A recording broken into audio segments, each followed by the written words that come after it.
పెరుగు ఈ అన్నాల్లో కలుపుకొని మామిడి పళ్ళు తినకండి. ఎందుకంటే ఆ రుచిని సెపరేట్గా ఆస్వాదించండి. అన్నంతో కలిసినప్పుడు ఆ రుచి, మజ్జిగతో కలిసినప్పుడు దీని రుచి పోతుంది కదా. ఇది తేలిగ్గా డైజెషన్ అవుతాయి, హాయిగా ఉంటాయి. వీటిని అన్నంతో మజ్జిగతో కలిపేస్తే చూడండి, దాంతోపాటు డైజెషన్ అవ్వడానికి 3-4 గంటలు 5 గంటలు పొట్టా ప్రేగుల్లో ఉండాలన్నమాట.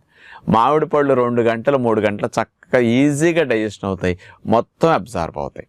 అందుకని మామిడి పళ్ళను భోజనాలతో పాటు వాడకండి, ఒక సెపరేట్ ఆహారంగా. మామిడి పళ్ళ సీజన్లో ఒక ఆహారం మామిడి పళ్ళ ఆహారంగా పెట్టుకోండి, మీరు వెయిట్ పెరగకుండా చక్కగా ఎంజాయ్ చేయొచ్చు అనమాట. అంచేత నేను ఎక్కువ మందికి చెప్పే సలహా ఏంటంటే, ఈ మ్యాంగో సీజన్లో ఒబిసిటీ ఉన్న వాళ్ళంతా మ్యాంగోస్ తినండి. 2 మ్యాంగోస్ పెట్టుకోండి, కాస్త ఈ సైజు పెద్దవి. 2 మ్యాంగోస్ మీ కడుపు నిండవు, కడుపు నిండా మ్యాంగోస్ తినొద్దు. 4 మ్యాంగోస్ తింటే 3 మ్యాంగోస్ పెద్దవి కడుపు నిండుతాయి అనుకోండి, 3 తినొద్దు, 4 తినొద్దు.